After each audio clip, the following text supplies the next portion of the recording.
नवमुंतखब अमरीकी सदर जो बाइडन की तकरीब हलफ बर्दारी के दौरान वाशिंगटन समेत अमरीका की तमाम 50 रियासतों में मुसल्लह एहतजाज का खतरा। FBI ने खबरदार कर दिया। सिक्योरिटी खदशात और ट्रंप की हामियों की मुसलसल धमकियों के बाद यादगार वाशिंगटन भी 24 जनवरी तक बंद कर दी गई। पेंटागन का 20 जनवरी को 15,000 नेशनल गार्ड्स तैनात करने का ऐलान।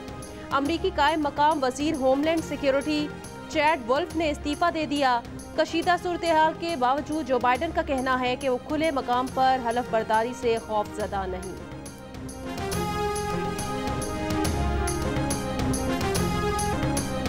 अमरीकी ऐवान नुमाइंदगान में डेमोक्रेट्स की जानिब से सदर ट्रंप को 25वीं आईनी तरमीम के जरिए हटाने की करारदाद रिपब्लिकन्स ने रुकवा दी।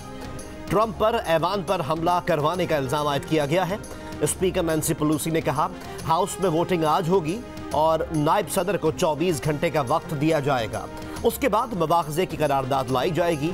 ट्रंप मुबाखजे की कार्रवाई बुध से शुरू होने का इम्कान। ओवल ऑफिस में ट्रंप और नायब सदर माइक पेंस की मुलाकात। मीडिया रिपोर्ट्स के मुताबिक ट्रंप ओहदा छोड़ने और पेंस ट्रंप को हटाने पर तैयार नहीं।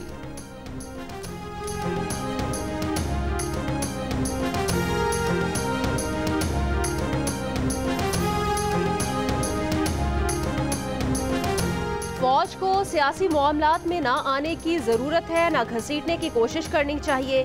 किसी से कोई बैकडोर राब्ते नहीं, हमें इस मामले से दूर रखा जाए।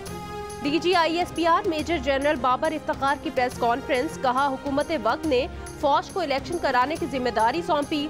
फौज ने पूरी जिम्मेदारी और दयानतदारी से इलेक्शन कराए। फिर भी कोई शक है तो मुतालिका इदारों से रुजू किया जाए। इल्जामात लगाना अच्छी बात नहीं। फौज हुकूमत का ज़ेली इदारा है। हुकूमत तमाम इल्जामात का बेहतर अंदाज में जवाब दे रही है।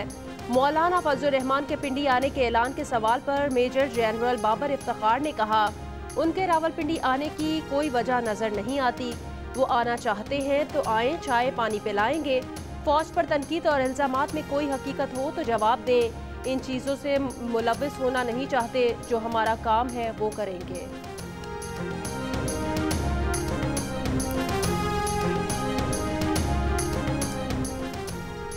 वजीर आजम इमरान खान से army chief general Qamar Javed Bajwa की मुलाकात। DGISI lieutenant general Faiz Hamid भी मुलाकात में मौजूद थे। वजीर आजम ऑफिस के मुताबिक मुलाकात में कौमी सलामती की सूरत हाल पर तबादला ख्याल किया गया। अज़म जाहिर किया गया कि सानह हज के जिम्मेदारों को इंसाफ के कटहरे में लाया जाएगा। मुलाकात में मकबूजा कश्मीर में इंसानी हकूक़ की खिलाफ वर्जियों पर भी गुफ्तगू। LOC पर सीज़ फायर की भारतीय खिलाफ वर्जियों पर भी गौर किया गया।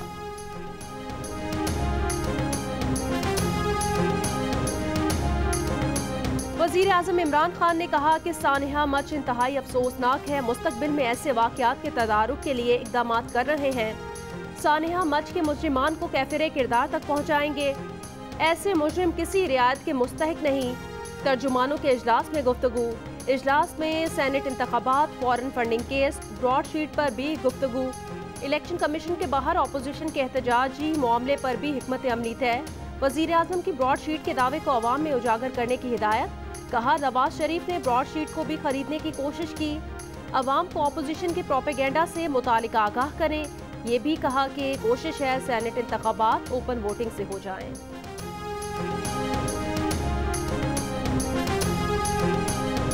ये तब्दीली वाले मुनाफिक और धोखेबाज हैं। जो वादा किया धोखा निकला। आपसे वादा कर रहा हूं कि हम मिलकर इन कठपुतलियों को भगाएंगे। बिलावल भुट्टो जरदारी का मालाकंड में PDM के जलसे से खिताब। कहा, यह टोला नालायक और नाअहल है, इनसे पाकिस्तान नहीं चल रहा। मौलाना फजलुर रहमान ने कहा, नाजायज हुकूमत को सहारा देने वाले मुल्क को नुकसान पहुंचा रहे हैं। नाजायज हुक्मरान को सहारा देना जुर्म है। बताया जाए फॉरेन फंडिंग केस को क्यों कई सालों से लटकाया हुआ है। अवाम का सैलाब नालायक हुक्मरानों को बहा कर ले जाएगा।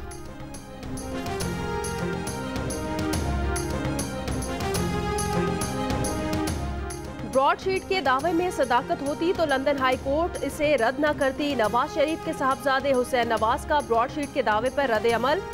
कहा, ब्रॉडशीट का लंदन हाई कोर्ट जाना साजिश थी, जिस तरह पाकिस्तान में भी की गई थी। हाई कोर्ट ने मामले को परख कर फैसला दिया कि नैब और ब्रॉडशीट तनाज़े का एमनफील्ड फ्लैट से कोई ताल्लुक नहीं। लंदन हाई कोर्ट से हमारे खिलाफ फैसला आ जाता तो PTI हुकूमत ने वावेला मचा देना था। खोदा पहाड़ निकला चूहा। नैब ने हमारे असासे तलाश करते हुए $6 करोड़ गंवा दिए। ये रकम एवनफील्ड के फ्लैट्स की मालियत से भी जायद है।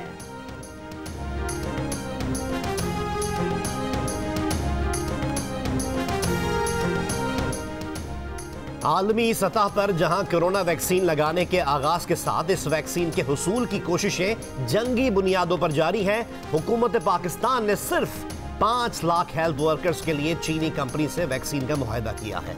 वजारत सेहत के मुताबिक चीनी कंपनी साइनोफार्म से ही 95 लाख डोज की दूसरी खेप मार्च से कबल हासिल करने के लिए भी मुज़ाकरात जारी हैं।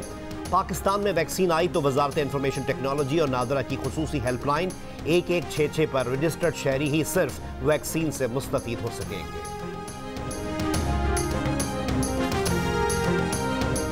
वफाकी वजीर असद उमर ने कहा, कोरोना से बचाव की वैक्सीन की 11 लाख डोज का ऑर्डर दिया गया है। पहला हदफ तिबी अमला है। 1 से ज़ायद सोर्स से वैक्सीन लेने की कोशिश करेंगे। वैक्सीन की तादाद जल्दी बढ़ेगी। कोशिश है कि वैक्सीन मार्च से भी पहले आए और लोगों को लगना शुरू हो जाए।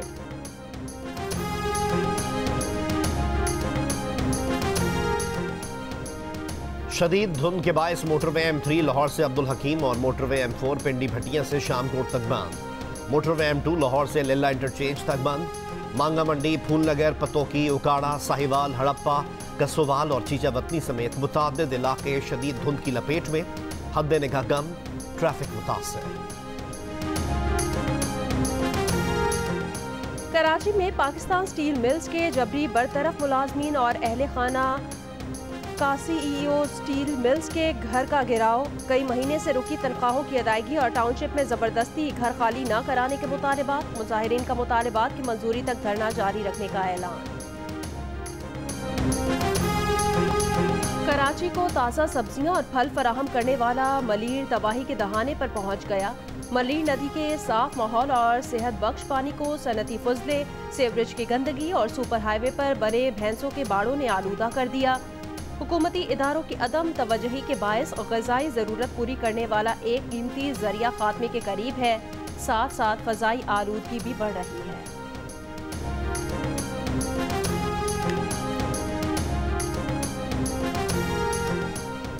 खैबर टीचिंग हॉस्पिटल पेशावर से मुत्तसिल सरकारी पनाहगाह और मसनूई आज़ा बनाने वाली वर्कशॉप की बिजली काट दी गई।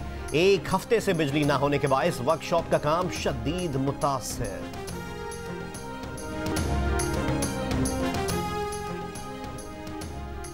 अमरीकी वज़ारत ख़ारजा की सरकारी वेबसाइट की मुमकिना हैकिंग। वेबसाइट के सफ़े पर लिख दिया गया कि ट्रंप की मुद्दत सदारत 11 जनवरी को ख़त्म हो गई। आईनी तौर पर सदर ट्रंप की मुद्दत सदारत 20 जनवरी को ख़त्म होगी। बाद में ये इबारत वेबसाइट से हटा दी गई। नौमुंतखब अमरीकी सदर जो बाइडन ने कोरोना वैक्सीन की दूसरी खुराक भी ले ली। अमरीका में कोरोना से आज मजीद 2000 के करीब अमवात। कुल अमवात 3,85,000 से बढ़ गई। बरतानिया में कोरोना से मजीद 529 अफराद हलाक हो गए। लंदन के अस्पताल मरीजों से भरने लगे। मरज की अलामात के बगैर भी कोरोना टेस्ट की इजाज़त दे दी गई। यूरोप में गुज़िश्ता हफ्ते कोरोना के 2.5 करोड़ केसेस रिपोर्ट हुए। मलेशिया में कोरोना से निपटने के लिए इमरजेंसी नाफिज।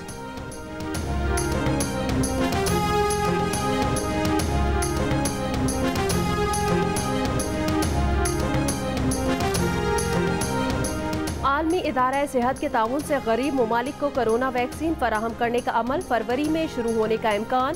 कोवैक्स प्रोग्राम के तहत अक़वाम मुत्तहिदा ने वैक्सीन बनाने वाली कंपनीज को ऑर्डर दुगने कर दिए।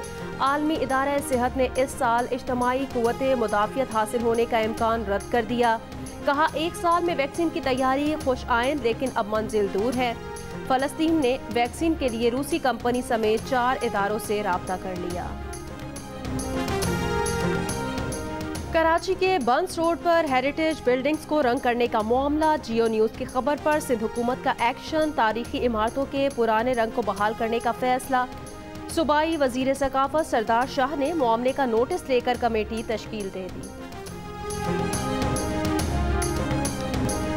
तमगा इम्तियाज हिलाल पाकिस्तान और निगार अवार्ड्स के हामिल शोराए आफाक शायर अहमद फराज का 90वां यौम पैदाइश आज मनाया जा रहा है।